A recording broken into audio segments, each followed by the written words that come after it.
샬롬, 3월 4일 화요일 아침 7분 아침 묵상으로 하루를 시작하는 신내교회 성도님들에게 주님의 은혜가 가득 넘치시기를 간절히 소망합니다. 오늘 우리에게 주시는 하나님의 말씀은 누가복음 48절 말씀입니다. 봉독하겠습니다. 예수께서 이르시되 따라 내 믿음이 너를 구원하였으니 평안히 가라 하시더라. 아멘. 예수님께서는 이 땅에 오셔서 무슨 일을 하십니까? 우리 세 가지로 말할 수 있는데요. 그리스도 하나님의 아들로 오셔서 하나님 나라를 선포하시고 제자들을 부르셔서 세우십니다. 그리고 세상에 보내시지요. 또 가난한 자, 병든 자, 소외된 자들과 함께 하시며 그들을 치유하십니다. 예수님께서 거라사에서 다시 갈릴리로 돌아오시지요.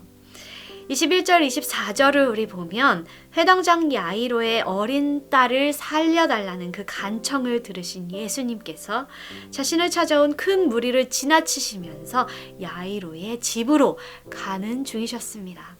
한편 12년 동안 혈류증을 앓던 여인도 그 자리에 있었습니다.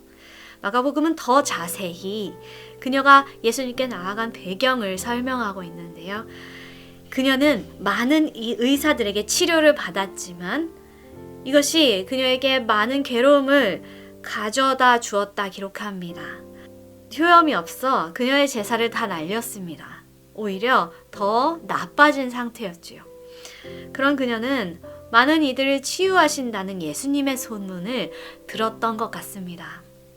마가복음 5장 27절 보면 예수의 소문을 듣고 무리 가운데 끼어 뒤로 와서 그의 옷에 손을 대니 이는 내가 그의 옷에만 손을 대어도 구원을 받으리라 생각함일러라. 아멘.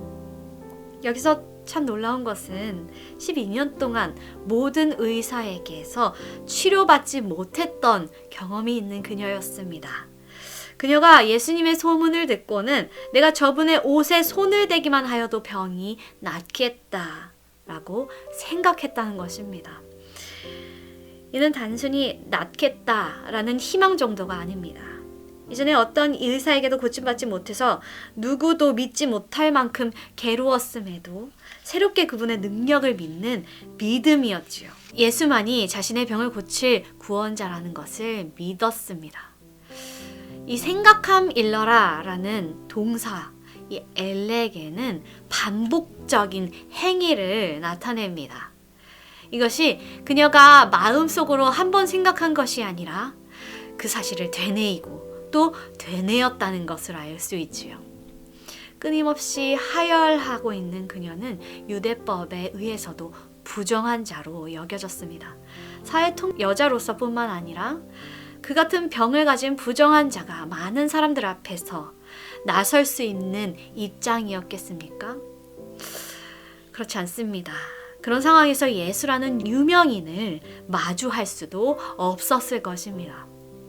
그럼에도 예수께 고침받고자 무리 안으로 끼어들어와서 뒤에서 예수님의 옷자락에 손을 댑니다.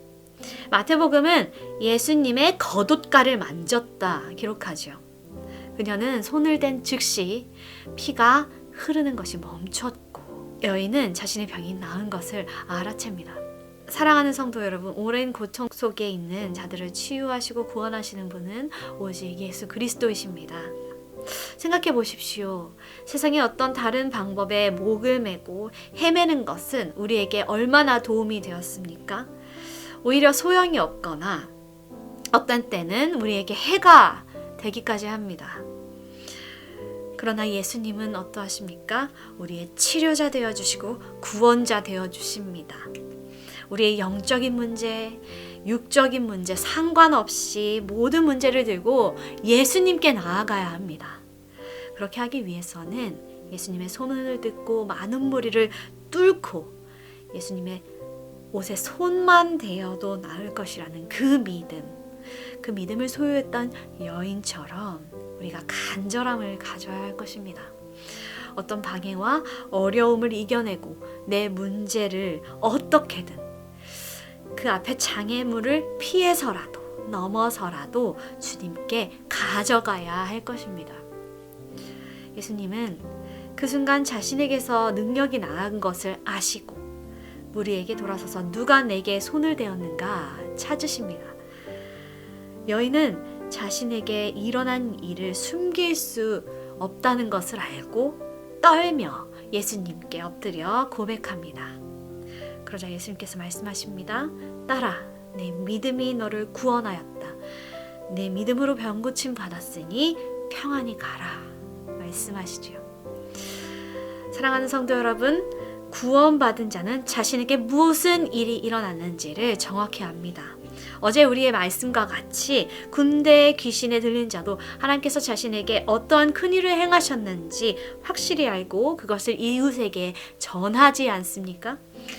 이 여인도 그 즉시 자신에게 일어난 일을 고백하며 예수께 손댄 이유도 전합니다. 이것이 바로 증언입니다. 여인은 낳은 그 자리에서 하나님의 아들 예수 그리스도께 구원받은 일의 증인이 된 것입니다. 예수님께서는 자신에게 손댄 자가 정말 누구인지 모르셨을까요? 손댄 자가 누구인지 묻지 않으셨어도 아셨을 것입니다. 그러나 예수님께서는 그 여인을 찾으셨고 그 여인에게 요구하십니다. 그녀가 왜 예수님께 손을 대었는지, 그 믿음으로 지금 그녀에게 무슨 일이 일어났는지를 예수님은 믿는 자의 간절한 믿음을 통해 구원하십니다. 간절함으로 주님께 나아온 우리의 믿음을 보시고 구원과 평화를 주실 것입니다. 사랑하는 성도 여러분, 우리 여전히 주께 나아가지 못하고 내 방식 혹은 세상의 방법으로 문제를 해결하려고 하지 않습니까? 아마 그렇다면 그 문제는 여전히 해결되지 않고 불안으로 또 걱정으로 남아있을 것입니다. 우리 이렇게 간절하게 기도하기를 원합니다.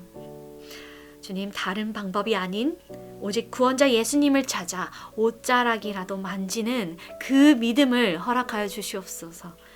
우리 생각에서 멈추는 믿음이 아니라 간절한 마음으로 그 좁은 곳을 비집고 들어가 행하는 믿음이 되게 하여 주시옵소서. 또한 내가 주님의 능력과 은혜를 믿음으로써 고침과 해결받은 그 사실을 정확히 깨닫게 하소서. 구원받은 사실을 전하는 자가 되게 하여 주시옵소서.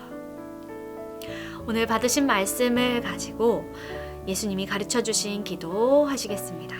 기도하시겠습니다. 하늘에 계신 우리 아버지여, 이름이 거룩히 여김을 받으시오며 나라가 임하시오며 뜻이 하늘에서 이루어진 것 같이 땅에서도 이루어지이다. 오늘 우리에게 일용할 양식을 주시옵고 우리가 우리에게 죄 지은 자를 사하여 준 것 같이 우리 죄를 사하여 주시옵고 우리를 시험에 들게 하지 마시옵고 다만 악에서 구하시옵소서. 나라와 권세와 영광이 아버지께 영원히 있사옵나이다. 아멘.